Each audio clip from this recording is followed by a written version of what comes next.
Aku selalu diam, bahkan saat hatiku menjerit. Aku selalu mengalah, meski tak pernah dimenangkan. Aku selalu sabar, walau setiap hari harga diriku diinjak tanpa ampun. Di rumah itu, aku bukan istri. Aku hanya pelengkap yang boleh ada, tapi tak pernah dianggap. Aku memasak, membersihkan, melayani, menahan sakit, dan menyimpan air mata. Semuanya kulakukan dengan satu harapan bodoh. Suatu hari, mereka akan berubah. Tapi kesabaran rupanya bukan dinilai sebagai ketulusan. Ia justru dianggap kelemahan. Semakin aku diam, semakin mereka berani. Semakin aku bertahan, semakin aku dihancurkan. Tak ada yang mendengar saat aku dipermalukan. Tak ada yang membela saat aku dihina. Dan yang paling menyakitkan, orang yang seharusnya berdiri di sisiku memilih diam seolah aku bukan istrinya. Sampai suatu malam, aku bercermin dan bertanya pada diriku sendiri. Kalau aku terus bertahan, apakah aku masih akan mengenali diriku sendiri? Malam itu, aku berhenti menjadi istri yang sabar. Aku berhenti menjadi perempuan yang selalu mengalah. Aku melangkah pergi tanpa teriakan, tanpa drama. Dan sejak hari itu, keluarga suamiku tak pernah benar-benar tenang lagi. Halo sahabat semuanya, terima kasih karena sudah meluangkan waktu untuk hadir di channel ini. Di kisah kali ini, aku akan membagikan sebuah kisah rumah tangga yang mungkin terdengar biasa di awal. Tapi, menyimpan luka yang dalam dan nyata. Kisah tentang seorang istri yang terlalu sering memilih diam, terlalu lama mengalah, dan terlalu yakin bahwa kesabaran akan selalu berbuah kebaikan. Kisah ini bukan sekadar tentang pertengkaran rumah tangga, tapi tentang perasaan yang dipendam, harga diri yang perlahan runtuh, dan keputusan berat yang akhirnya harus diambil demi menyelamatkan diri sendiri. Mungkin sebagian dari kalian akan merasa kisah ini dekat dengan kehidupan nyata, atau bahkan pernah mengalaminya sendiri. Sebelum kita masuk lebih dalam, yuk kita ramaikan dulu kolom komentarnya serta jangan lupa untuk klik tombol like, subscribe, dan aktifkan loncengnya agar sahabat Fafa tidak ketinggalan cerita-cerita seru lainnya. Dukungan dari sahabat sangat membantu channel ini untuk terus berkembang dan menyajikan cerita-cerita menarik lainnya. Dan seperti biasa, Fafa mau absen nih. Coba tulis nama sahabat, asal kota, dan ketika tak hadir di kolom komentar bawah. Fafa pengen tahu, sahabat setia Fafa dari kota mana saja. Sudah siap, sahabat? Sekarang siapkan dirimu. Karena kisah ini akan membawa kita masuk ke perjalanan seorang istri sabar yang kepergiannya mengubah segalanya. Sejak hari pertama aku resmi menjadi istri, aku sudah merasakan sesuatu yang tak pernah bisa kujelaskan dengan kata-kata. Bukan pukulan, bukan bentakan, tapi perasaan asing, seolah aku masuk ke rumah orang lain bukan sebagai keluarga, melainkan sebagai tamu yang keberadaannya harus selalu diuji. Aku menikah dengan laki-laki yang kucintai. Aku percaya, ketika seorang perempuan sudah sah menjadi istri, ia akan memiliki tempat, setidaknya di mata suaminya, setidaknya di rumah yang disebut keluarga. Tapi kenyataannya, sejak aku melangkah masuk ke rumah itu, posisiku tak pernah benar-benar jelas. Aku selalu yang paling pertama disalahkan. Jika suamiku terlihat lelah sepulang kerja, mertua berkata aku tak pandai mengurus suami. Jika rumah terlihat sedikit berantakan, ipar menyindir bahwa aku terlalu manja. Jika suasana makan malam terasa sunyi, aku dituduh tak pandai membawa diri. Padahal, aku melakukan semuanya dengan sungguh-sungguh. Aku bangun paling pagi. Aku menyiapkan sarapan. Aku membersihkan rumah. Aku memastikan semua kebutuhan terpenuhi. Tapi sekeras apapun usahaku, hasilnya selalu sama. Tidak pernah cukup. Aku belajar tersenyum saat hatiku perih. Aku belajar mengangguk meski ingin menangis. Aku belajar berkata iya, walau yang lain selalu berkata, "Kamu salah." Yang paling menyakitkan bukan hinaan itu sendiri, melainkan kebiasaan mereka mengatakannya seolah wajar, seolah aku memang pantas diperlakukan seperti itu. Seolah keberadaanku di rumah itu hanyalah tambahan beban, bukan pasangan hidup anak mereka. Aku sering bertanya dalam hati, apa aku benar-benar seburuk itu? Setiap kesalahan kecil dibesar-besarkan. Masakan terlalu asin, aku dianggap ceroboh. Masakan kurang asin, aku dianggap tak becus. Jika aku diam, aku disebut sombong. Jika aku bicara, aku disebut melawan. Tak ada ruang untuk benar. Tak ada tempat untuk didengar. Aku mencoba memahami. Aku berkata pada diriku sendiri, mungkin mereka belum mengenalku. Aku percaya, waktu akan melunakkan hati. Aku percaya, kesabaran akan membuka mata mereka. Maka aku memilih jalan paling sunyi. Diam. Diam saat aku disindir. Diam saat aku dibandingkan dengan perempuan lain. Diam saat aku dipermalukan dengan senyum sinis. Dan setiap kali aku ingin berbicara pada suamiku, aku selalu menahan diri. Aku tak ingin ia terjebak di antara aku dan keluarganya. Aku tak ingin disebut istri yang memecah belah.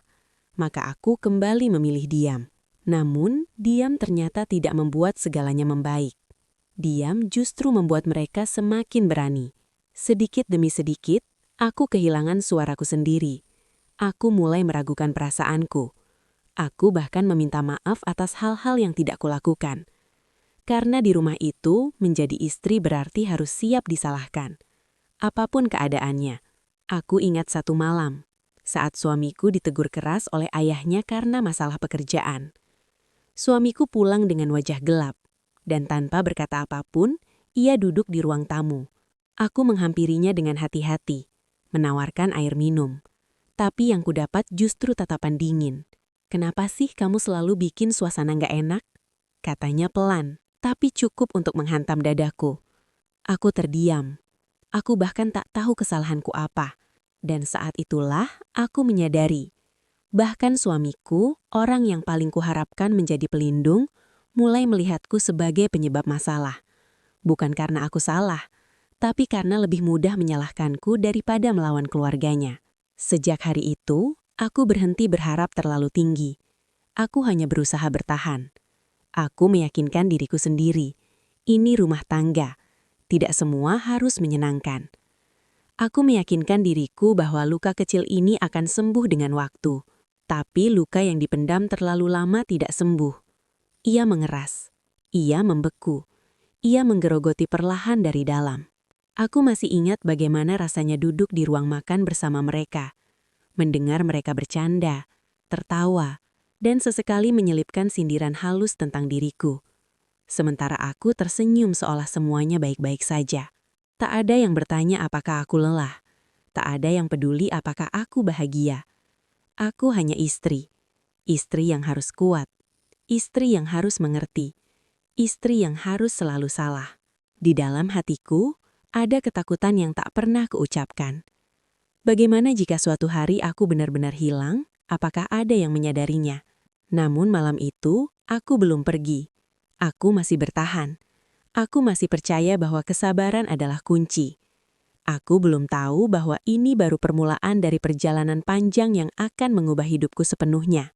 Karena saat seorang istri terlalu sering disalahkan, ia tidak langsung pergi. Ia diam. Ia menahan. Ia mengumpulkan luka.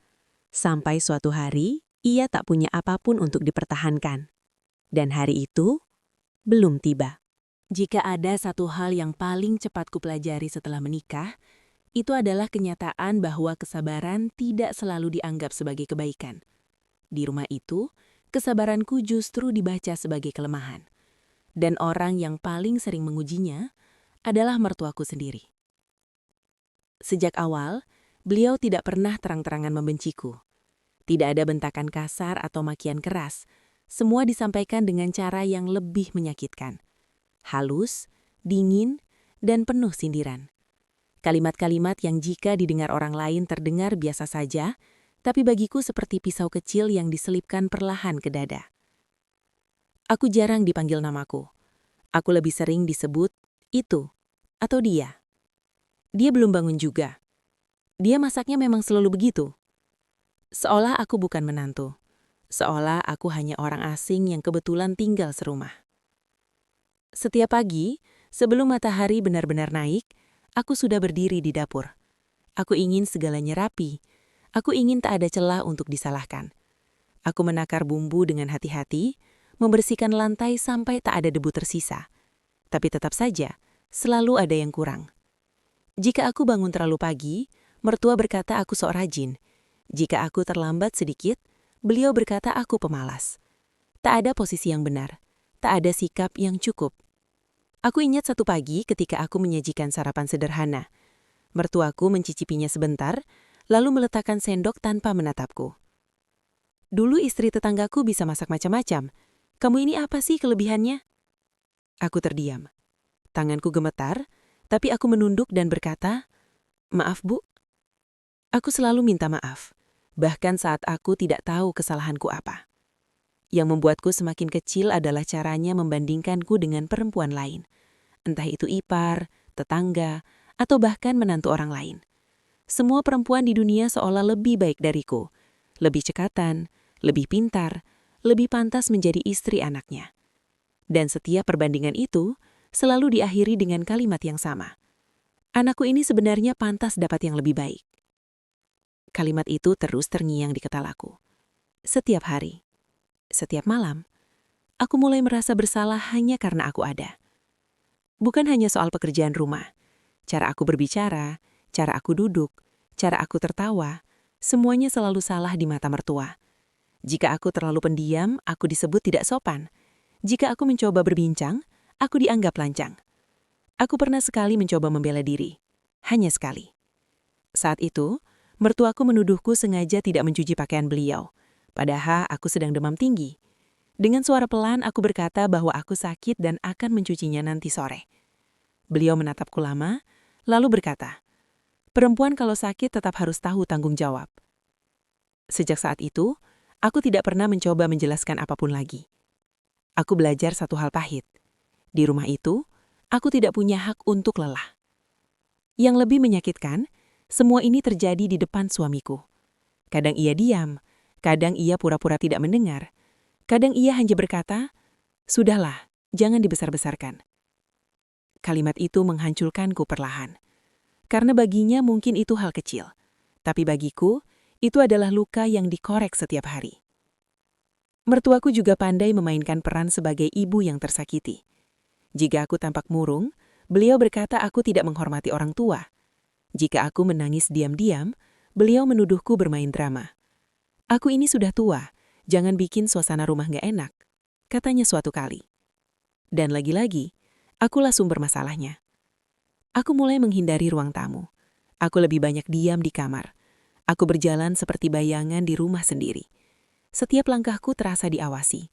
Setiap gerakku terasa dinilai. Rumah yang seharusnya menjadi tempat pulang, berubah menjadi ruang ujian tanpa akhir. Malam-malamku dipenuhi pertanyaan yang tak pernah berani kuucapkan. Kenapa aku harus selalu membuktikan diri? Kenapa aku tidak pernah cukup? Aku sering menangis dalam diam, menutup mulut dengan bantal agar tak ada yang mendengar. Aku takut dianggap lemah. Aku takut dicap berlebihan. Aku takut semakin tidak disukai. Dan yang paling menyakitkan adalah kesadaran bahwa apapun yang aku lakukan, aku tidak akan pernah menjadi menantu yang diinginkan. Karena sejak awal, hatinya sudah tertutup. Kesabaran yang kupeluk erat mulai terasa berat. Aku masih bertahan, bukan karena aku kuat, tapi karena aku takut. Takut dicap istri gagal. Takut dianggap tak mampu menjaga rumah tangga. Takut mengecewakan semua orang, kecuali diriku sendiri. Di hadapan mertua aku menunduk. Di hadapan suami aku tersenyum. Di hadapan dunia aku berpura-pura baik-baik saja. Padahal di dalam diriku ada sesuatu yang perlahan mati. Dan tanpa ku sadari, benih kelelahan itu mulai tumbuh. Pelan, diam-diam, menunggu waktunya meledak. Aku belum pergi. Aku masih bertahan. Tapi untuk pertama kalinya, aku mulai bertanya pada diriku sendiri. Berapa lama lagi aku bisa sekuat ini? Aku pernah berpikir, selama aku masih punya suami, Aku tidak akan benar-benar sendirian. Aku percaya, sekeras apapun dunia di luar sana, rumah akan selalu menjadi tempat aman. Dan di rumah itu, suamiku akan menjadi orang pertama yang berdiri di depanku saat aku disakiti. Ternyata aku salah. Suamiku bukan laki-laki yang kasar. Ia tidak memukul, ia tidak membentak. Tapi justru karena itulah luka yang ia tinggalkan terasa lebih dalam. Karena pengkhianatan terbesarnya bukan dalam bentuk kekerasan, melainkan ketiadaan. Ia ada secara fisik, tapi tidak pernah benar-benar hadir. Setiap kali aku dipermalukan oleh mertuaku, aku menoleh padanya. Bukan untuk meminta perang. Aku hanya berharap satu kalimat sederhana. Satu kalimat yang menegaskan bahwa aku bukan sendirian. Tolong cukup, dia istriku. Atau setidaknya berhenti. Tapi kalimat itu tak pernah keluar dari mulutnya. Yang ada justru keheningan. Atau lebih buruk, pembenaran. Sabar saja, namanya juga orang tua. Kamu jangan sensitif. Setiap kata itu seperti palu kecil yang memukul keyakinanku tentang pernikahan. Aku mulai bertanya-tanya, apakah aku benar-benar istrinya? Atau hanya tamu yang kebetulan tidur sekamar dengannya? Aku ingat satu kejadian yang masih terpatri jelas di kepalaku. Saat itu mertua menyindirku di depan keluarga besar. Katanya aku terlalu banyak diam, tidak pandai mengambil hati orang, dan tidak pantas menjadi istri anaknya. Semua orang tertawa kecil. Aku menunduk, dan aku menunggu. Aku menunggu suamiku bicara. Aku menunggu ia berkata sesuatu. Tapi yang ia lakukan hanyalah menyesap minumnya dan tersenyum tipis, seolah semua itu hanya candaan biasa. Saat itu dadaku terasa sesak, bukan karena hinaan itu, melainkan karena aku sadar, aku tidak cukup penting untuk dibela.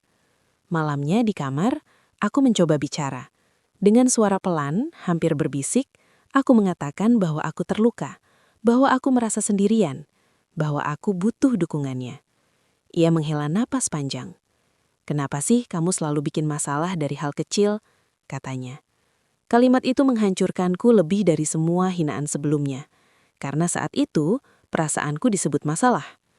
Sejak hari itu aku mulai menyimpan semuanya sendiri.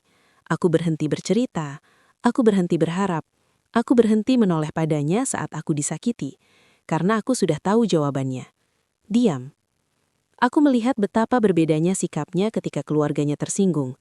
Sedikit saja nada suara orang lain naik, ia langsung sigap, langsung membela, langsung marah. Sementara aku harus kuat sendiri. Aku mulai merasa seperti beban, seolah keberadaanku hanya memperumit hidupnya. Ia sering berkata aku harus lebih mengerti posisinya sebagai anak, bahwa aku harus berkorban demi keharmonisan keluarga. Tapi tak pernah sekalipun ia bertanya, "Kamu masih sanggup?" Aku belajar satu kebenaran pahit, menjadi istri bukan berarti menjadi prioritas. Aku ingat satu malam aku menangis di kamar mandi. Tangisku pecah, badanku gemetar, aku tak sanggup lagi menahan semuanya. Saat aku keluar, mataku bengkak, suaraku parau. Suamiku menatapku sebentar, lalu berkata, "Jangan lebay, kamu bikin aku capek." Sejak saat itu aku berhenti menangis di depannya. Aku mulai mematikan perasaanku sedikit demi sedikit. Aku menjadi istri yang baik, tidak banyak bicara, tidak banyak menuntut, tidak banyak mengeluh. Tapi di dalam diriku, ada bagian yang perlahan mati. Aku masih menjalankan peranku, aku masih melayani, aku masih menyiapkan kebutuhannya. Tapi hatiku tak lagi bersandar. Karena bagaimana mungkin aku bersandar pada seseorang yang tak pernah menahanku saat aku hampir jatuh. Aku sering melihat suamiku tertawa bersama keluarganya, bebas, lepas, seolah tidak ada yang salah. Dan di saat-saat itu, aku merasa seperti orang asing yang terselip di antara mereka. Aku bukan bagian dari lingkaran itu, aku hanya penonton. Aku mulai mempertanyakan arti pernikahan. Bukankah menikah berarti membentuk satu tim? Bukankah suami istri seharusnya saling melindungi? Atau aku terlalu naif mempercayai hal-hal seperti itu? Kadang aku membayangkan bagaimana jadinya jika aku benar-benar pergi. Apakah ia akan mencariku? Atau justru merasa hidupnya lebih ringan tanpa kehadiranku? Pertanyaan itu menghantuiku setiap malam. Yang paling menyedihkan adalah aku masih mencintainya, dan cinta itu membuatku bertahan lebih lama dari yang seharusnya. Aku berharap suatu hari ia akan sadar bahwa ia akan melihat lelah di mataku dan berkata, "Maaf, aku seharusnya ada." Tapi hari itu tak pernah datang. Yang datang justru kelelahan yang menumpuk dan rasa kesepian yang semakin nyata, bahkan saat aku duduk tepat di sampingnya.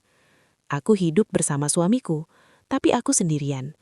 Dan di titik itulah aku mulai mengerti, kesabaran tanpa perlindungan bukanlah kekuatan, melainkan pengorbanan yang sunyi. Aku belum pergi, aku masih di rumah itu, masih menyebutnya pernikahan. Tapi untuk pertama kalinya, aku menyadari sesuatu yang menakutkan. Aku mulai belajar hidup tanpa mengandalkannya.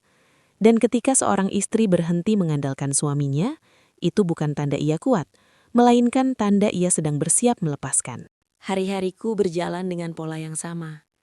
Bangun pagi sebelum subuh, menyiapkan kebutuhan rumah, memastikan semua orang baik-baik saja. Sementara aku sendiri tak pernah ditanya kabarnya. Kesabaran menjadi pakaian yang kupakai setiap hari. Dan seperti pakaian yang dipakai terus-menerus, ia mulai tipis, rapuh, dan robek di sana-sini. Aku belajar hidup dalam rutinitas yang tak pernah memberi ruang bernafas. Setiap langkahku terasa seperti ujian. Jika aku bergerak cepat, aku dianggap tergesa. Jika aku pelan, aku dicap malas. Tak ada tempo yang benar, tak ada cara yang pas. Yang ada hanyalah tuntutan, tak pernah selesai. Aku memasak dengan rasa takut. Bukan takut masakanku gagal, tapi takut komentar setelahnya. Setiap bunyi sendok di piring membuat dadaku menegang. Setiap wajah yang mencicipi tanpa ekspresi membuatku menunggu vonis. Dan vonis itu hampir selalu sama. Kurang. Selalu kurang. Aku membersihkan rumah hingga larut, mengulang-ulang sudut yang sama, seolah debu yang tak terlihat itu adalah kesalahanku yang harus dihapus. Tanganku perih, punggungku nyeri, tapi aku tersenyum, karena senyum adalah satu-satunya hal yang masih bisa kupilih, meski palsu. Ada hari-hari ketika tubuhku meminta istirahat, kepala berdenyut, tenggorokan kering, kaki gemetar. Tapi di rumah itu, sakit bukan alasan. Sakit adalah kelemahan, dan kelemahan adalah aib. Aku tetap berdiri, tetap bergerak, tetap melayani.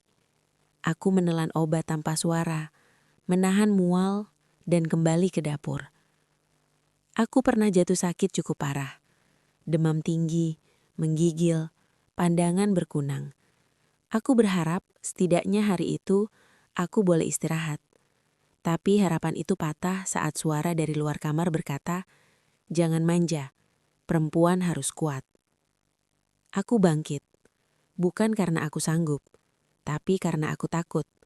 Takut dicap, takut disindir, takut menjadi bahan pembicaraan. Di rumah itu rasa takut lebih kuat daripada rasa sakit. Kesabaran juga diuji oleh kata-kata kecil yang berulang. Sindiran yang tampak sepele, tapi jika dikumpulkan, menjadi beban yang menekan dada. Harusnya bisa lebih. Kok begini sih? Dari dulu juga sama. Kata-kata itu menempel di kepalaku, berputar, dan menggerogoti kepercayaanku pada diri sendiri. Aku mulai mengoreksi diriku secara berlebihan. Aku mengulang pekerjaan yang sama berkali-kali. Aku meminta maaf sebelum diminta. Aku menunduk bahkan saat aku benar. Kesabaran berubah menjadi kebiasaan merendahkan diri. Yang paling menyakitkan adalah rasa tidak terlihat. Aku ada, tapi seolah tidak. Pekerjaanku dianggap kewajiban, bukan kontribusi. Upayaku dianggap standar, bukan pengorbanan. Ketika aku berhasil melakukan sesuatu dengan baik, tak ada pujian. Ketika aku sedikit keliru, kesalahan itu dibesarkan. Aku sering merasa seperti mesin. Dihidupkan pagi hari, dimatikan malam hari. Tanpa perasaan, tanpa kebutuhan, tanpa keluhan. Dan jika mesin itu berisik, ia dianggap rusak. Suamiku melihat semua itu, atau setidaknya ia berada di ruangan yang sama. Tapi ia memilih diam. Diamnya menjadi kebisingan tersendiri. Diam yang berkata, lakukan saja. Diam yang menuntutku tetap kuat. Aku mencoba meyakinkan diriku bahwa ini fase, bahwa semua rumah tangga punya masa sulit. Aku berkata pada diriku sendiri, sedikit lagi. Aku menghitung hari dengan harapan samar bahwa esok akan lebih ringan. Tapi esok selalu datang dengan beban baru. Kesabaran juga diuji oleh perbandingan. Selalu ada perempuan lain yang dijadikan cermin untuk menghakimiku. Lebih cekatan, lebih pandai, lebih disukai. Aku dipaksa melihat bayangan diriku yang selalu kalah. Dan perlahan aku mulai mempercayainya. Aku menjadi pendiam, bukan karena aku tak punya cerita, tapi karena aku lelah menjelaskan. Aku memilih menelan kata-kata, menyimpannya di dalam, menumpuknya di dada. Setiap tumpukan menambah berat langkahku. Malam hari adalah saat paling sunyi. Saat semua tidur dan aku akhirnya sendirian dengan pikiranku. Aku duduk di tepi ranjang, menatap gelap, bertanya-tanya kapan terakhir kali aku tertawa tanpa bersalah. Kapan terakhir kali aku merasa aman. Kapan terakhir kali aku menjadi diriku sendiri. Aku mulai lupa suara hatiku. Yang terdengar hanya suara tuntutan. Dan kesabaran yang dulu kuanggap kebajikan, kini terasa seperti borgol. Mengikat tanganku agar tetap diam. Mengikat kakiku agar tak melangkah. Ada momen kecil yang sering terjadi, tapi berdampak besar. Saat aku ingin bicara, tapi memilih diam. Saat aku ingin istirahat, tapi memilih bangkit. Saat aku ingin pergi, tapi memilih bertahan. Keputusan-keputusan kecil itu menggerusku pelan-pelan. Aku tidak meledak. Aku tidak berteriak. Aku tidak mengancam pergi. Aku hanya semakin senyap. Dan kesenyapan itu adalah tanda bahaya yang tak terbaca oleh siapapun. Kesabaran yang diuji tanpa henti bukan lagi kesabaran. Ia berubah menjadi penyangkalan. Penyangkalan bahwa aku juga manusia. Penyangkalan bahwa aku juga punya batas. Aku masih menjalani hari-hari itu. Masih bangun pagi, masih melayani, masih tersenyum. Dari luar aku terlihat baik-baik saja, bahkan kuat, bahkan patut dicontoh. Padahal di dalam, aku rapuh. Aku belum pergi, aku masih di sana, masih memegang janji, masih menyebutnya keluarga. Tapi sesuatu telah berubah, bukan lingkungan, melainkan diriku. Aku mulai menyimpan tenaga, bukan untuk bertahan lebih lama, melainkan untuk satu hari yang belum kutentukan. Hari ketika aku akan berhenti menjelaskan, berhenti membuktikan, berhenti menahan. Karena ketika kesabaran diuji tanpa henti, yang tersisa bukan lagi kesabaran, melainkan keputusan yang sedang dipersiapkan dalam diam. Dan keputusan itu sedang tumbuh.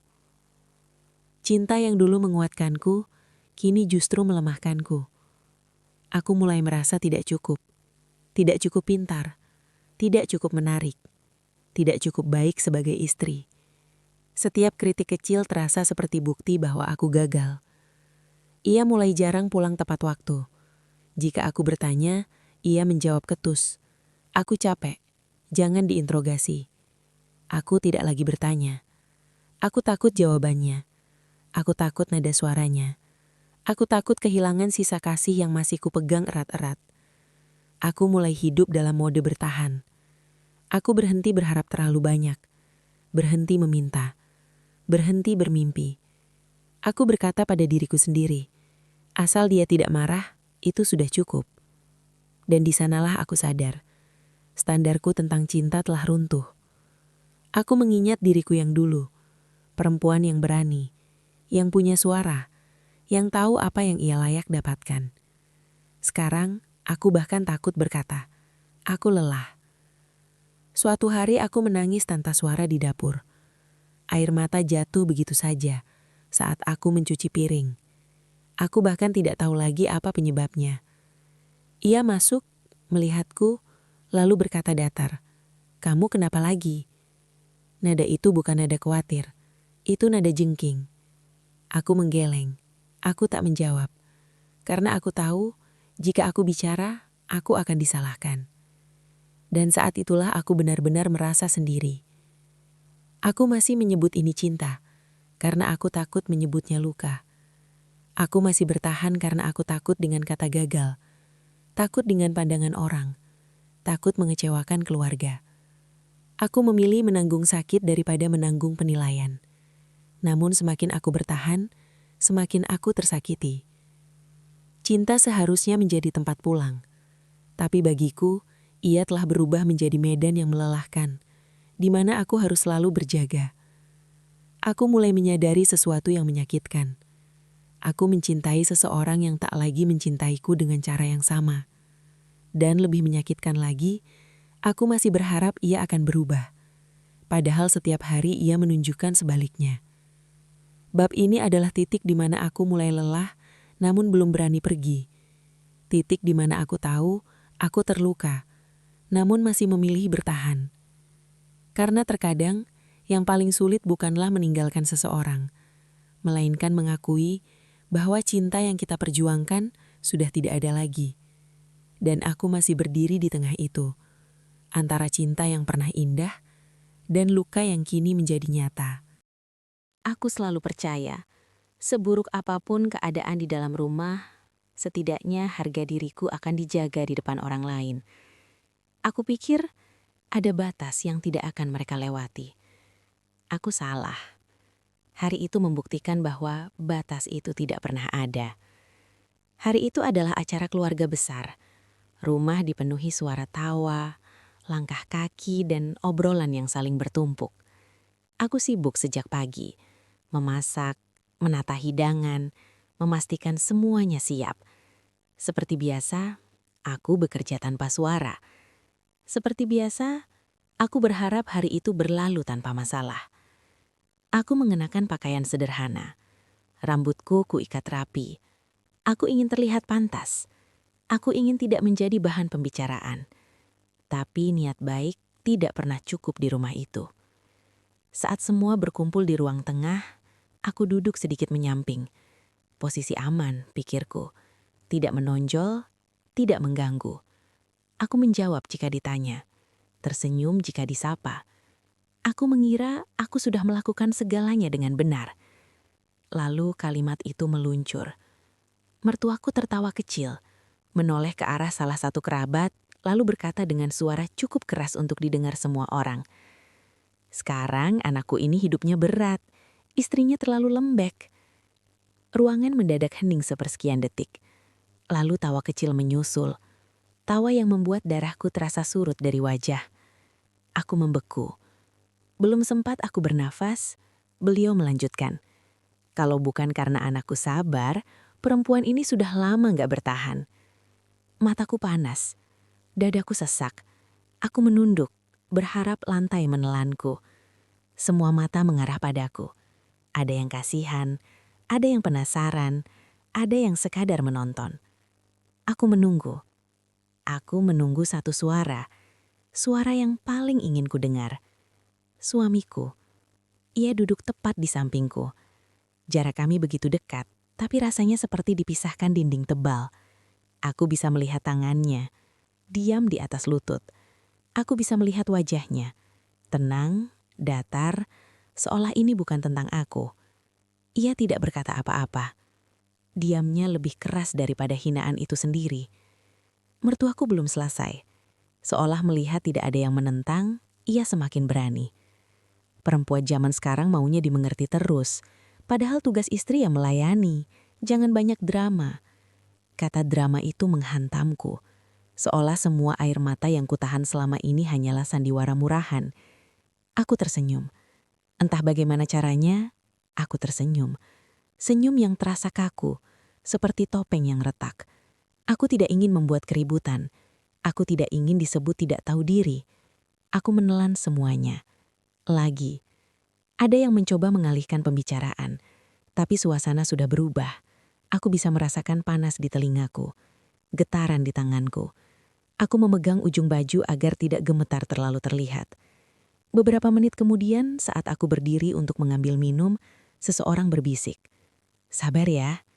Kalimat itu terdengar baik, tapi bagiku terasa seperti vonis. Kenapa aku yang harus sabar? Kenapa aku yang harus menanggung malu? Aku masuk ke dapur. Ruangan itu sempit dan panas. Aku berdiri di sana, membiarkan air mata jatuh tanpa suara. Aku menekan dadaku, mencoba bernafas. Aku merasa kecil, sangat kecil, seolah seluruh keberadaanku diringkas menjadi bahan candaan. Aku berharap suamiku akan menyusul. Aku berharap ia akan bertanya apakah aku baik-baik saja. Aku berharap, untuk kesekian kalinya, ia tidak datang. Acara berlanjut.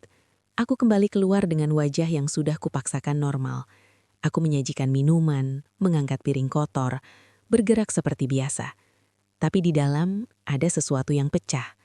Aku mendengar percakapan kecil di sudut ruangan. Kasihan ya. Iya, tapi ya gimana? Dia juga kurang pintar bawa diri. Kalimat itu membuat kakiku lemas. Aku ingin berteriak bahwa aku sudah melakukan segalanya. Aku ingin berteriak bahwa aku lelah. Tapi suara itu tertahan di tenggorokan. Saat acara hampir selesai, mertuaku kembali bicara. Kali ini lebih pelan, tapi cukup jelas. Kalau dia nggak berubah, ya susah. Aku menatap lantai. Aku berhenti berharap. Malam itu, setelah semua orang pulang, rumah terasa lebih sunyi dari biasanya. Kesunyian yang menekan. Aku membereskan sisa acara sendirian. Piring menumpuk, lantai lengket, tanganku bergerak otomatis. Suamiku duduk di ruang tamu. Aku menunggu momen yang tepat. Setelah semuanya selesai, aku mendekatinya. Suaraku gemetar saat aku berkata, "Aku malu hari ini." Ia mengangkat bahu. "Jangan dimasukin ke hati, mereka cuma bercanda." Kata bercanda itu seperti tamparan. Aku menatapnya lama. Ada banyak kata yang ingin keluar. Tentang rasa malu, tentang sakit, tentang kecewa. Tapi semuanya menguap. Yang tersisa hanya satu kalimat. Pelan dan nyaris tak terdengar. Aku sendirian. Ia tidak menjawab. Malam itu, aku menangis lebih lama dari biasanya. Bukan karena hinaan, bukan karena lata orang lain, tapi karena akhirnya aku mengerti. Aku tidak akan pernah dibela. Tidak di depan orang lain, tidak di belakang pintu, tidak di mana-mana. Hinaan di depan orang banyak itu bukan yang pertama, tapi itu yang terburuk, karena ia merenggut sesuatu yang selama ini kujaga, harga diriku. Dan yang paling menyakitkan, ia terjadi dengan izin diam dari orang yang kucintai. Aku tidur dengan mata bengkak dan hati yang berat. Untuk pertama kalinya, pikiran tentang pergi tidak lagi terasa tabu. Ia terasa seperti kemungkinan, seperti pintu yang perlahan terbuka. Aku belum melangkah, belum hari itu. Tapi sejak saat itu, setiap senyumku menyimpan luka yang disaksikan banyak mata. Dan kesabaranku, yang selama ini dianggap tak berbatas, akhirnya menemukan ujungnya. Karena ada hinaan yang bisa dimaafkan, dan ada hinaan yang sekali terjadi, mengubah segalanya. Dan hari itu adalah yang terakhir. Malam itu tidak hujan, tidak ada petir, tidak ada pertengkaran besar yang meledak-ledak. Justru itulah yang membuatnya terasa menakutkan. Rumah itu sunyi, terlalu sunyi, seperti menahan nafas. Setelah semua orang tidur, aku duduk sendiri di tepi ranjang. Lampu kamar sengaja tidak kumatikan. Aku ingin melihat sekeliling, mengingat setiap sudut, setiap benda, setiap jejak hidup yang selama ini kusebut rumah. Tanganku gemetar tanpa sebab yang jelas, atau mungkin sebabnya terlalu jelas, tapi aku tidak berani menyebutkannya dengan suara keras. Aku lelah, bukan lelah badan, tapi lelah menjadi kuat. Aku memejamkan mata, mencoba mengingat kapan terakhir kali aku merasa tenang di rumah ini. Aku mengulang ingatan satu persatu. Hari pernikahan, hari pertama pindah, malam-malam awal yang penuh harap. Semua terasa jauh, seperti milik orang lain. Aku bangkit dan berdiri di depan cermin. Wajah yang menatap balik padaku terlihat asing. Mata itu sayu, senyum itu hilang. Ada garis lelah yang tidak pernah ada sebelumnya. Aku menyentuh pipiku sendiri. Pelan, seolah memastikan aku masih ada. "Ini aku," bisikku. Aku menatap lebih lama. Dan untuk pertama kalinya, aku tidak melihat istri. Aku tidak melihat menantu. Aku tidak melihat perempuan yang harus mengalah. Aku melihat seseorang yang hampir habis. Aku duduk kembali, memeluk lutut. Dadaku terasa sempit, nafasku pendek-pendek. Aku mencoba menenangkan diri, tapi pikiranku berlari kemana-mana. Semua kejadian berputar. Hinaan, diamnya suami, tatapan orang-orang, tawa kecil yang merendahkan. Dan tiba-tiba, satu pertanyaan muncul. Pelan, tapi tajam. Kalau aku terus tinggal, apa yang akan tersisa dariku? Pertanyaan itu tidak langsung dijawab. Ia menggantung, mengendap. Lalu disusul pertanyaan lain. Kalau suatu hari anakku melihat semua ini, apa yang akan ia pelajari tentang cinta? Dadaku bergetar. Air mata jatuh. Bukan tangis yang meledak, tapi aliran pelan yang tidak bisa dihentikan. Aku menutup mulut dengan tangan agar tidak bersuara. Aku tidak ingin siapapun tahu betapa rapuhnya aku malam itu. Aku berpikir tentang semua alasan untuk bertahan, tentang janji, tentang omongan orang, tentang stigma, tentang ketakutan memulai ulang, tentang rasa bersalah meninggalkan. Alasan-alasan itu berbaris rapi di kepalaku. Kuat, meyakinkan. Lalu ada satu suara kecil yang selama ini kuabaikan. Suara yang hampir tak terdengar karena tertimbun tuntutan. Bagaimana dengan aku? Aku terdiam. Pertanyaan itu tidak pernah kutanyakan sebelumnya. Aku selalu menempatkan diriku di urutan terakhir. Aku selalu percaya itu bagian dari pengorbanan. Tapi malam itu, untuk pertama kalinya, aku mengizinkan diriku mempertimbangkan kemungkinan yang paling kutakuti. Pergi. Kata itu terasa asing, terlarang, menakutkan, tapi juga melegakan. Aku berdiri dan berjalan pelan ke arah lemari. Aku membukanya tanpa suara. Bau pakaian bercampur dengan kenangan. Aku menyentuh kain-kain itu satu persatu. Setiap sentuhan seperti perpisahan kecil. Aku tidak langsung mengemasi apapun. Aku hanya berdiri di sana, menimbang. Bukan koper yang berat, melainkan keputusan. Aku menoleh ke arah tempat tidur. Suamiku tidur membelakangiku. Nafasnya teratur, damai. Aku menatap punggungnya lama sekali. Ada banyak kata yang ingin kusampaikan. Tentang luka, tentang kecewa, tentang harap yang mati. Tapi aku tahu, jika aku membangunkannya malam itu, aku hanya akan kembali ke lingkaran yang sama. Pembenaran, diam, penundaan. Dan aku tidak punya tenaga untuk itu. Aku kembali duduk. Aku menulis surat. Tanganku gemetar saat memegang pena. Aku menulis perlahan, sederhana, tanpa tuduhan, tanpa makian. Aku lelah menjadi kuat sendirian. Hanya itu, tidak lebih, tidak kurang.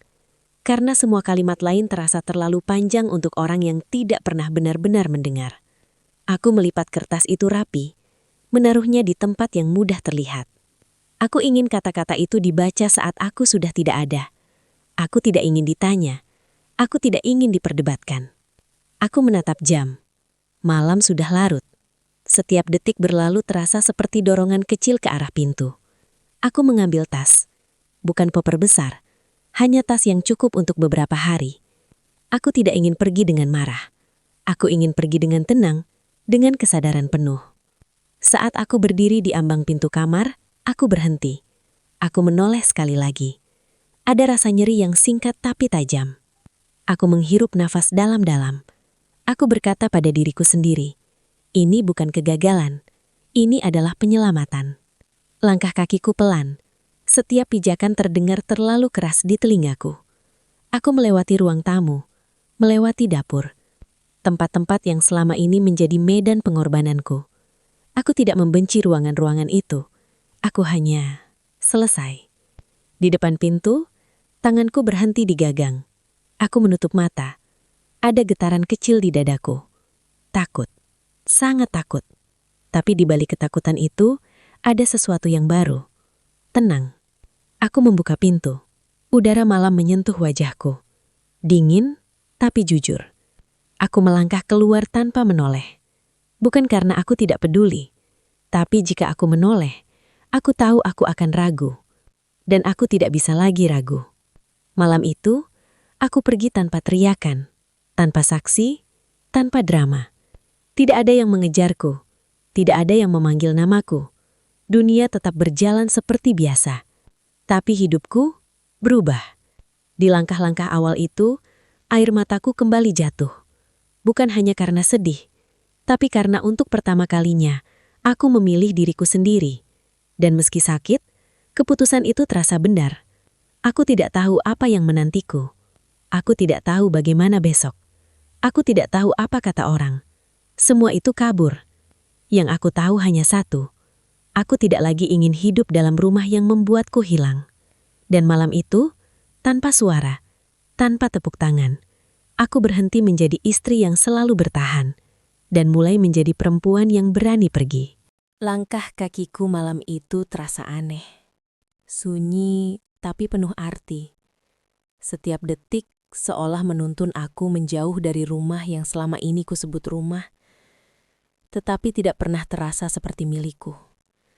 Aku membuka pintu depan perlahan, memastikan tidak ada suara yang terdengar, tidak ada yang terbangun, tidak ada yang menatap. Hanya malam dan angin yang dingin menyentuh kulit wajahku. Saat kaki menapak di trotoar, aku merasa ringan, tapi juga rapuh. Seolah setiap langkah memisahkan diriku dari perempuan yang dulu ku tahu. Setiap pijakan adalah ritual pelepasan, ritual yang tak pernah kubayangkan sebelumnya. Aku meninggalkan banyak hal, bukan hanya rumah. Aku meninggalkan ekspektasi, penilaian, hinaan, kebohongan kecil, air mata yang ditahan dan luka yang menganga diam-diam selama bertahun-tahun. Aku membawa tas kecil, hanya cukup untuk beberapa hari. Aku tidak ingin menoleh kembali, karena jika menoleh, aku tahu aku akan ragu. Aku tahu aku akan mencari-cari alasan untuk kembali ke tempat di mana aku selalu merasa kecil, tidak penting, dan tidak dicintai sepenuhnya. Dan aku tidak mau lagi menipu diriku sendiri. Malam itu jalanan sunyi, lampu jalanan berpendar lembut di aspal basah. Aroma malam menyebar dingin dan basah. Aku menarik napas panjang. Udara malam yang dingin itu seolah membersihkan kepalaku dari kebisingan selama bertahun-tahun. Dari hinaan, dari diam suami, dari sindiran mertua, dari semua yang membelenggu jiwaku. Namun, di balik kebebasan ini, ada rasa takut yang menyesakkan. Aku bertanya pada diriku sendiri, apa yang akan terjadi besok? Bagaimana aku akan menghadapi orang-orang yang selama ini menilai, membatasi dan menyalahkan? Apa aku salah pergi? Pertanyaan-pertanyaan itu muncul seperti bayangan yang menempel di setiap langkah. Mereka berat, tapi tidak bisa kubiarkan menghentikan langkahku. Aku menekankan bahwa pergi bukanlah pengkhianatan.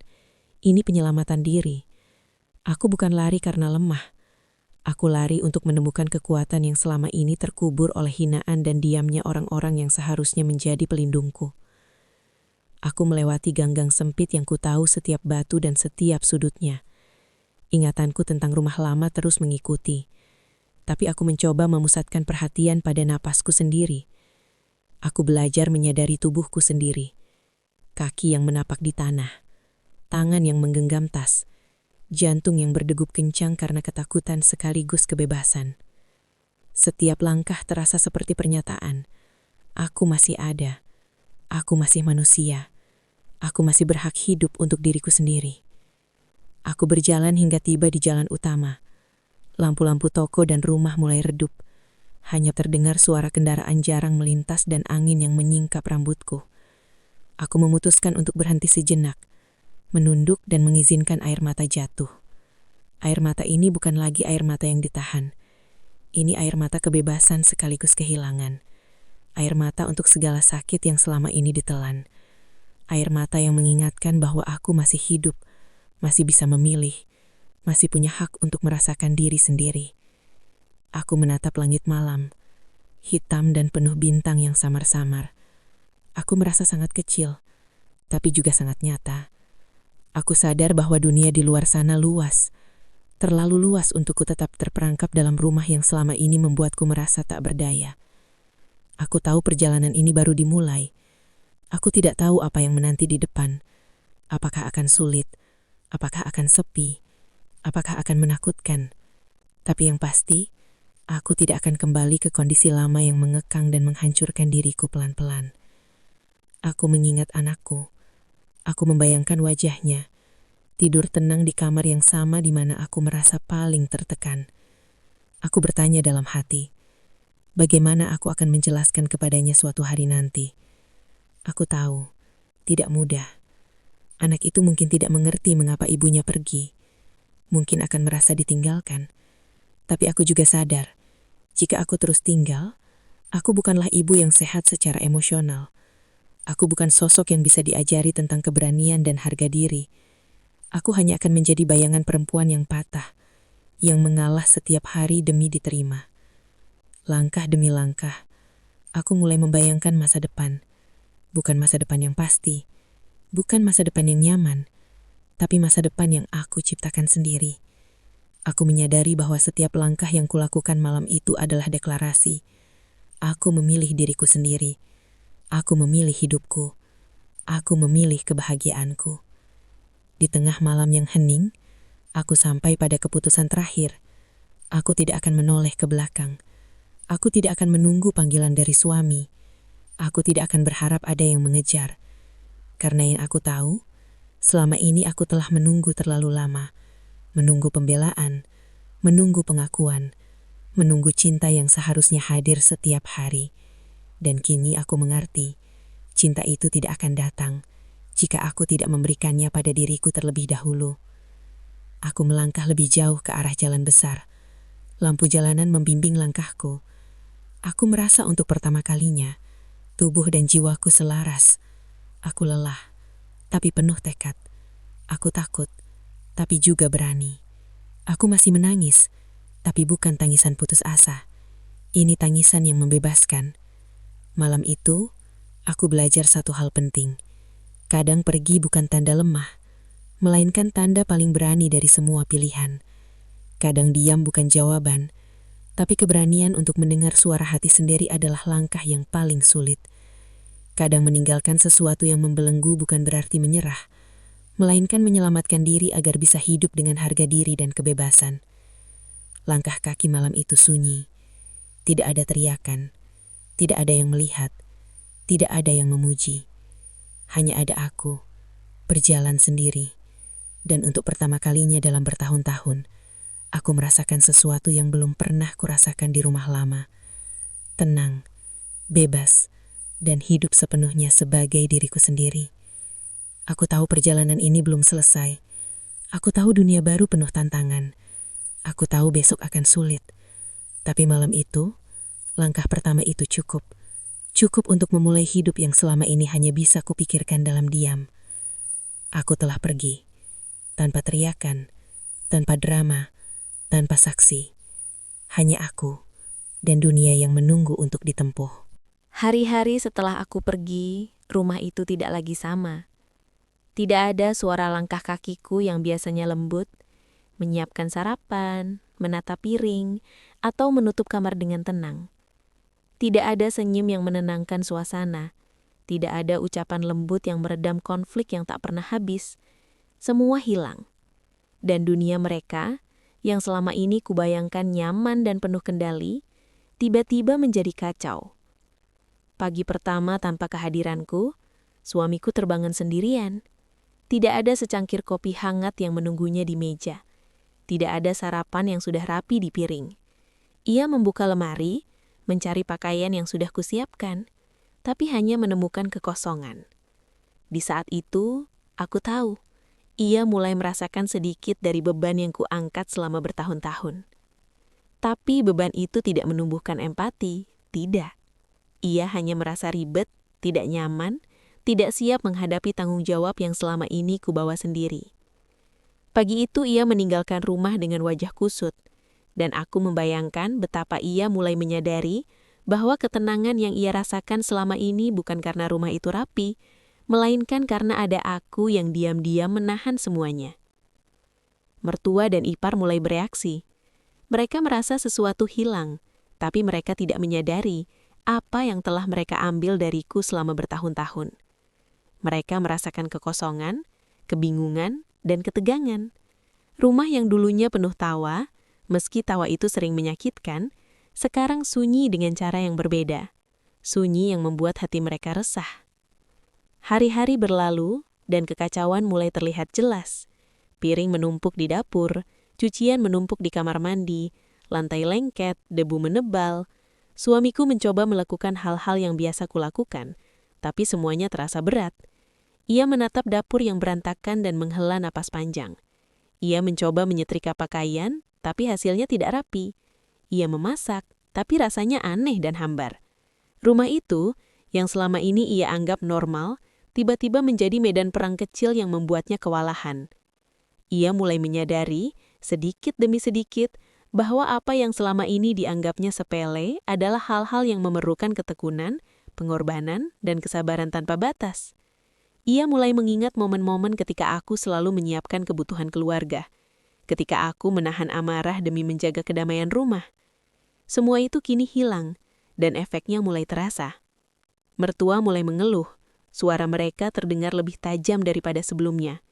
Ia menyalahkan suamiku karena tidak bisa mengatur rumah. Ia menuduh suamiku lalai, ceroboh, dan tidak bertanggung jawab. Suamiku mencoba membela diri, tapi tanpa pengalaman yang kumiliki, ia hanya tampak kikuk. Ia berulang kali menatap pintu, seolah berharap aku akan kembali dan menyelamatkan situasi. Tapi aku tidak ada. Yang paling menyakitkan adalah kenyataan bahwa selama ini, aku telah menjadi penopang rumah tangga mereka. Tanpa aku, semua runtuh. Dan mereka baru menyadari itu, terlambat. Setiap malam, aku mendengar kabar dari tetangga atau teman suami tentang kekacauan yang terjadi. Aku membayangkan wajah mereka yang cemas, mengomel, dan saling menyalahkan. Aku membayangkan tatapan suamiku yang kehilangan arah, mencoba melakukan segalanya sendiri, dan frustrasi karena tidak tahu harus mulai dari mana. Dan aku tersenyum pelan, bukan karena senang, tapi karena akhirnya mereka merasakan apa yang aku rasakan selama ini tanpa harus dijelaskan. Kekacauan ini tidak hanya fisik. Suasana rumah berubah, percakapan menjadi lebih tegang, suamiku mulai berbicara dengan nada lebih tinggi, mertua lebih cepat marah, ipar lebih sering menyindir. Rumah itu kehilangan ritme yang aku ciptakan dengan diam dan kesabaran. Dan semakin hari, konflik semakin terlihat nyata. Sementara aku di tempat baru, aku merenung. Aku merasa lega, tapi juga sedikit bersalah. Aku tahu mereka menderita karena kepergianku, tapi aku juga tahu bahwa penderitaan itu adalah cermin dari kesalahan mereka sendiri. Selama ini mereka menilai, menyalahkan, dan tidak pernah menghargai. Aku tidak bisa kembali untuk mengubah semuanya. Aku hanya bisa melihat dari jauh dan menyadari bahwa keputusan untuk pergi adalah satu-satunya cara untuk menyelamatkan diriku sendiri. Hari-hari berikutnya, aku mulai menerima kabar dari suamiku yang semakin tertekan. Ia mencoba melakukan segalanya sendiri, tapi selalu gagal. Pekerjaan rumah menumpuk, makanan tidak sesuai standar mertua. Mereka mulai menyalahkannya. Mereka mengeluh dan kali ini tidak ada aku yang diam dan menahan semua. Suamiku mulai merasakan tekanan yang dulu kerap kukenakan padanya dengan diam. Mereka akhirnya mulai merindukan kehadiranku. Mereka mulai menyesal karena tidak pernah menghargai kesabaranku. Mereka baru menyadari bahwa rumah yang mereka anggap remeh tanpa aku adalah kekacauan. Tapi penyesalan itu datang terlambat. Aku sudah melangkah jauh, membangun hidupku sendiri, dan belajar bahwa harga diri lebih penting daripada diterima di tengah hinaan. Hari-hari itu menjadi pelajaran bagi mereka semua. Tanpa aku, semua retak. Tanpa aku, semua harus belajar sendiri. Dan yang paling penting, tanpa aku, suamiku mulai menyadari betapa berharganya aku. Bukan sebagai pelayan atau penurut, tapi sebagai pasangan sejati yang selama ini ia abaikan. Aku melihat semua itu dari jauh. Aku merasa damai. Aku merasa bahwa kepergianku bukan akhir dari cerita, melainkan awal dari babak baru.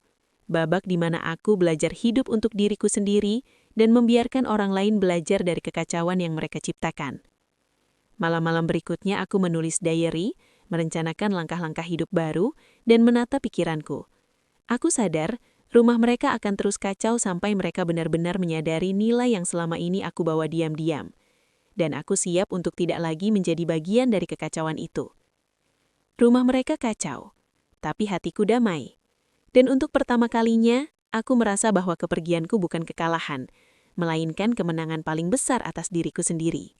Hari-hari setelah kepergianku, rumah itu berubah. Bukan hanya kacau secara fisik, tapi juga hancur secara emosional. Suamiku mulai menyadari bahwa yang selama ini ia anggap remeh, aku, adalah pusat dari keseimbangan rumah tangga mereka. Tanpa aku, ia menghadapi kekacauan yang tak pernah ia bayangkan. Piring menumpuk, cucian tidak tersetrika, makanan tidak pernah sempurna. Semua hal kecil yang dulu ia abaikan kini menjadi beban besar. Pada awalnya, ia mencoba menutupi ketidakmampuannya. Ia berusaha terlihat tegar. Ia mencoba menyelesaikan pekerjaan rumah tapi selalu gagal. Saat memasak, bumbu salah, masakan gosong, dan semua terasa kacau. Ketika mertua menegurnya, ia tidak bisa membela diri. Suasana rumah berubah menjadi medan perang yang sesungguhnya. Semua orang mulai menyadari betapa sulitnya pekerjaan yang selama ini kujalani diam-diam. Suamiku duduk sendirian di ruang tamu suatu malam. Mata yang biasanya datar kini berkaca-kaca. Tangan gemetar saat memegang gelas yang tak berisi apapun. Ia mulai mengingat semua hinaan dan diamku selama ini. Dan untuk pertama kalinya, ia menyadari bahwa aku selalu menanggung semuanya demi menjaga rumah dan pernikahan tetap utuh. Ia mengingat hari-hari ketika aku menahan diri saat dimarahi mertua, ketika aku tersenyum meski hatiku terluka, ketika aku bekerja tanpa suara demi memastikan semua orang nyaman. Semua itu datang bertubi-tubi, dan ia mulai merasakan penyesalan yang mendalam. Mertua juga mulai merasakan dampaknya. Tanpa aku, rumah menjadi kacau. Anak mereka kewalahan, dan semua yang selama ini mereka anggap remeh, kini menjadi nyata. Mereka menyadari bahwa aku bukan hanya seorang istri, tapi juga penopang rumah tangga yang selama ini mereka anggap biasa. Dan penyesalan itu menghantui mereka setiap hari. Pada suatu sore, suamiku mencoba menelponku. Suaranya terdengar patah. Kata-kata yang keluar penuh penyesalan. Aku baru sadar. Semua yang kamu lakukan, aku salah. Kami salah. Aku mendengarkan dalam diam. Air mataku jatuh tanpa suara. Aku ingin mengatakan bahwa penyesalan tidak cukup, tapi aku hanya diam. Aku sudah belajar bahwa beberapa luka tidak bisa diobati hanya dengan kata-kata. Hari demi hari, penyesalan mereka semakin nyata. Mereka menyadari bahwa selama ini aku tidak hanya menahan hinaan dan sindiran suamiku, tapi juga memastikan rumah tetap utuh, keluarga tetap berjalan, dan semua orang merasa nyaman. Tanpa aku, semuanya runtuh. Suamiku mulai mengubah dirinya. Ia mencoba belajar memasak, membersihkan rumah, dan menata segala sesuatunya sendiri. Tapi setiap kesalahan yang ia buat selalu mengingatkannya pada betapa berharganya aku. Ia mulai menghargai pekerjaan yang selama ini aku lakukan diam-diam, dan penyesalan itu semakin dalam. Mertua mulai menatapku dengan rasa bersalah yang nyata ketika akhirnya bertemu denganku. Mereka menyadari bahwa selama ini mereka salah menilai, salah menuduh, dan salah memperlakukan aku. Mereka mencoba meminta maaf, tapi aku tahu kata-kata tidak cukup untuk menutupi semua luka yang telah terjadi. Suamiku datang ke rumahku suatu malam, membawa bunga. Matanya merah, wajahnya lelah, dan suaranya patah. Aku tidak menyangka, kami semua salah. Aku menyesal. Aku menyesal karena tidak pernah membela kamu. Aku menyesal karena membiarkan semua itu terjadi. Aku menatapnya lama. Ada campuran emosi di dalam diriku. Sakit, lega, marah, dan juga sedikit harapan. Aku tahu penyesalan itu nyata. Tapi aku juga tahu bahwa aku telah berubah. Aku tidak bisa kembali ke kehidupan yang sama. Aku tidak bisa menjadi perempuan yang selalu diam, menahan sakit, dan menunggu orang lain menyadari kesalahannya. Malam itu, aku berbicara panjang. Aku menceritakan semua yang selama ini aku rasakan. Rasa sakit, rasa kecewa, dan juga kelelahan. Aku menceritakan bagaimana hinaan dan diamnya suamiku selama bertahun-tahun telah melukai hatiku. Aku menceritakan bagaimana pengorbananku selama ini tidak pernah dihargai. Suamiku menangis. Ia memegang tanganku dan berkata bahwa ia baru menyadari betapa berharganya aku. Mertua juga ikut menunduk, menyesal, dan meminta maaf. Semua penyesalan itu datang terlambat, tapi setidaknya mereka akhirnya menyadari kesalahannya. Aku tetap tegas. Aku menjelaskan bahwa aku tidak bisa kembali ke kehidupan lama, karena aku telah belajar bahwa harga diri lebih penting daripada diterima dalam hinaan. Aku mengatakan bahwa mereka harus menghargai orang lain sebelum semuanya hilang. Hari-hari berikutnya, suamiku mencoba memperbaiki diri. Ia belajar untuk lebih peduli, lebih menghargai, dan lebih mendengar. Mertua juga berubah perlahan. Mereka mulai menyadari bahwa kehadiranku bukan hanya soal melayani, tapi juga soal cinta, kesabaran, dan pengorbanan yang tulus. Aku mulai merasakan perubahan dalam diri mereka. Penyesalan mereka membuat suasana rumah lebih tenang. Tapi, aku tetap tegas. Aku tidak ingin kembali menjadi perempuan yang selalu mengalah. Aku ingin mereka menghargai bukan karena aku kembali, tapi karena mereka benar-benar menyadari kesalahan dan belajar darinya. Penyesalan suami dan mertua adalah pelajaran terbesar.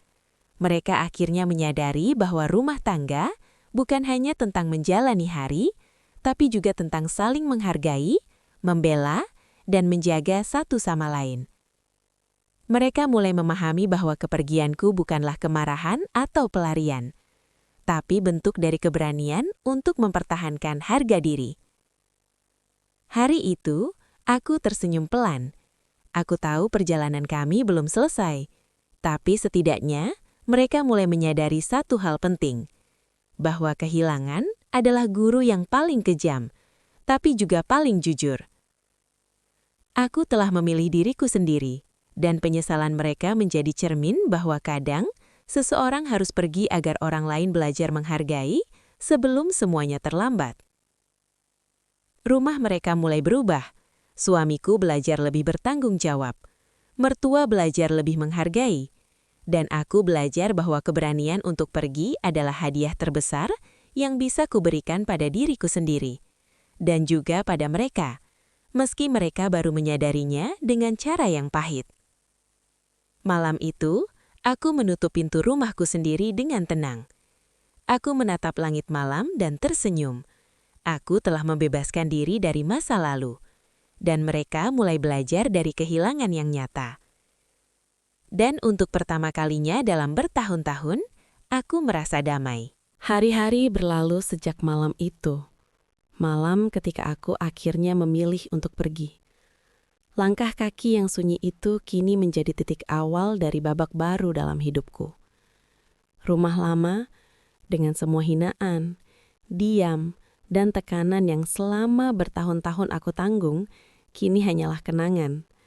Kenangan yang pahit, tapi juga penting untuk diingat agar aku tidak mengulangi kesalahan yang sama. Aku bangun pagi dengan nafas lebih ringan. Tidak ada suara sindiran, tidak ada tatapan menilai, tidak ada hinaan yang memelintir perasaan. Aku merasa seolah seluruh tubuh dan jiwaku bernafas untuk pertama kalinya. Dunia luar menawarkan ruang untuk hidup yang bebas, tanpa harus menahan amarah, kesedihan, atau rasa malu. Di pagi hari pertama itu, aku menatap cermin. Mata yang tadinya sayu, kini mulai bersinar. Wajah yang lelah mulai terlihat tegas. Aku tersenyum pelan, bukan karena bahagia sempurna, tapi karena aku merasa kuat.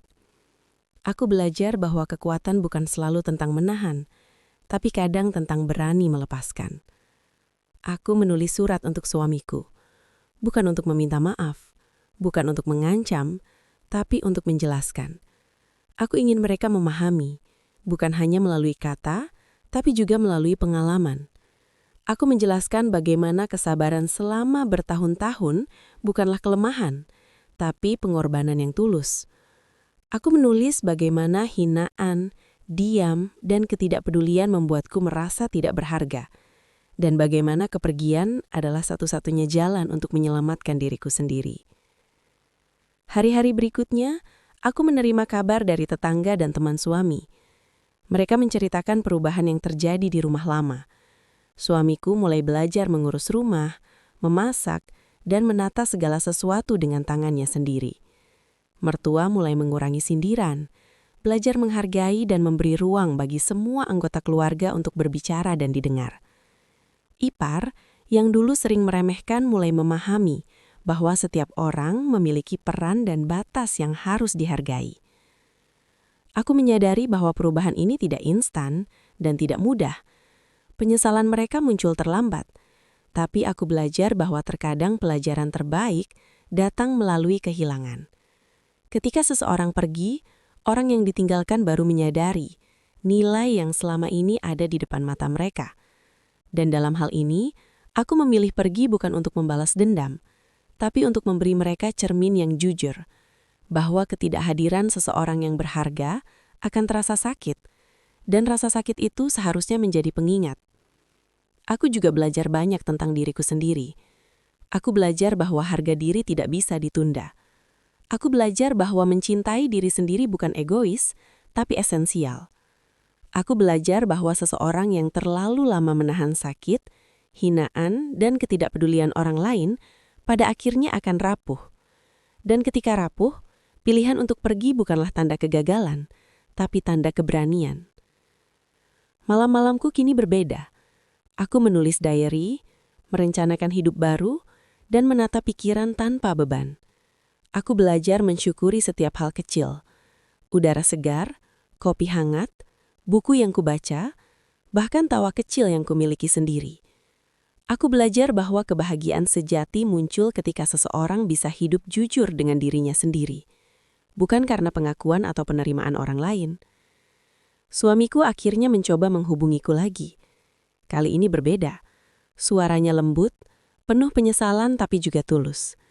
Ia tidak menuntut aku kembali. Ia hanya ingin mengakui kesalahannya dan belajar. Mertua juga datang dengan wajah yang lebih lembut, mencoba menebus kesalahan yang telah terjadi. Aku menerima permintaan maaf mereka, bukan karena aku harus kembali, tapi karena aku belajar memaafkan bukan untuk mereka, tapi untuk membebaskan diriku dari masa lalu. Aku menatap kehidupan dari perspektif baru. Aku memahami bahwa rumah tangga bukan hanya tentang siapa yang melakukan pekerjaan rumah, siapa yang sabar, atau siapa yang mengalah. Rumah tangga adalah tentang saling menghargai, membela satu sama lain, dan mengakui bahwa setiap individu memiliki batas dan harga diri yang harus dihargai. Aku menulis surat terakhirku untuk mereka. Aku pergi bukan karena membenci. Aku pergi karena mencintai diriku sendiri. Aku ingin kalian memahami bahwa keberadaan seseorang yang berharga tidak bisa dianggap remeh. Hormatilah, hargailah, dan jangan tunggu sampai kehilangan menjadi pelajaran.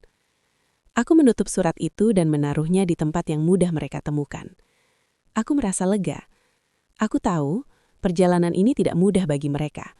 Tapi aku juga tahu bahwa setiap perubahan memerlukan waktu. Aku menunggu, tapi aku tidak tergantung.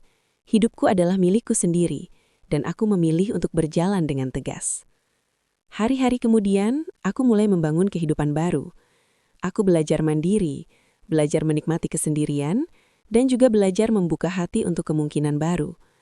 Aku menyadari bahwa hidup bukan hanya tentang bertahan, tapi tentang berkembang. Bertahan terlalu lama di tempat yang menyakiti hanya akan menghancurkan jiwa, dan aku tidak ingin itu terjadi lagi. Aku juga belajar memberi jarak. Aku tetap peduli pada keluarga lama, tapi aku tidak lagi menjadi korban dari dinamika yang merusak. Aku menjadi pengamat, bukan pelaku.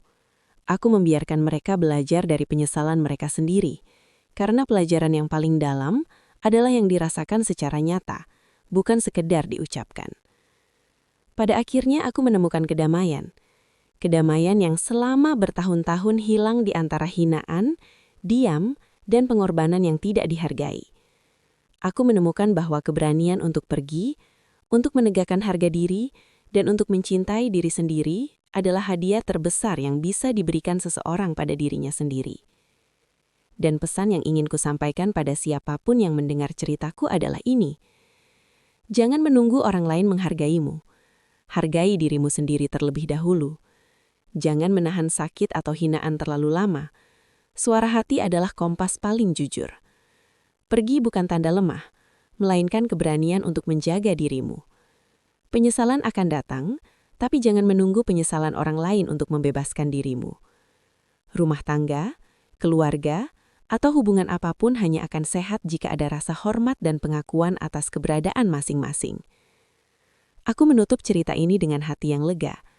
Aku telah melewati malam-malam gelap, hinaan yang menyakitkan, kepergian yang menakutkan, dan melihat penyesalan di mata mereka yang dulu meremehkan. Semua itu telah mengajarkanku satu hal. Hidup yang jujur dan penuh harga diri adalah hadiah terbesar untuk diriku sendiri, dan pelajaran terpenting untuk orang lain. Aku tersenyum saat menatap langit malam. Bintang-bintang yang samar bersinar seperti pengingat bahwa meski gelap, selalu ada cahaya. Dan cahaya itu bukan dari orang lain, tapi dari diriku sendiri. Aku menutup pintu, berjalan ke dunia yang baru, dan untuk pertama kalinya, aku merasa benar-benar hidup. Pesan moral terakhir, hargai dirimu sendiri sebelum menunggu orang lain menghargaimu. Keberanian untuk pergi adalah langkah menuju kebebasan dan kebahagiaan yang sejati. Jangan biarkan hinaan dan diam orang lain menghapus jiwamu. Hidup adalah milikmu.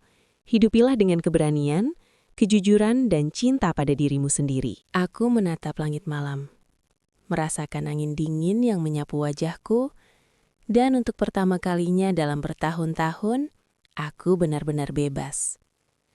Semua luka, hinaan, dan kesabaran yang tertahan kini menjadi pelajaran hidup yang tak ternilai.